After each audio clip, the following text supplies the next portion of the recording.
നമ്മൾ ഒരു പനിക്കൂർക്കയുടെ ഇലയാണ് എടുക്കുന്നത്. അതിനനുസരിച്ച് കുറച്ച് തുളസിയുടെ ഇല മാത്രം നമ്മൾ എടുക്കുന്നുണ്ട്.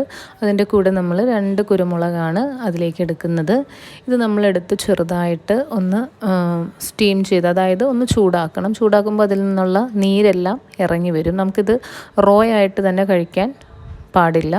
അങ്ങനെ നമ്മളത് എടുത്തതിന് ശേഷം ഒന്ന് നന്നായിട്ട് പിഴിഞ്ഞെടുത്ത് തണുക്കാൻ വെച്ചതിന് ശേഷം കുരുമുളക് പൊടിച്ചിടാം. അതിന് ശേഷം കുറച്ച് ഇഞ്ചി നീര് പിഴിഞ്ഞ് അതിലേക്ക് ഒഴിക്കാം. ശേഷം ഒരു 1/4 ടീസ്പൂൺ തേനും കൂടെ നമുക്ക് മിക്സ് ചെയ്യാം. അതിലേക്ക് ഒരു നുള്ള് മഞ്ഞൾപ്പൊടിയും ചേർത്ത് കഴിഞ്ഞാൽ നമ്മുടെ കുടിക്കാനുള്ള മിശ്രിതം റെഡിയായി.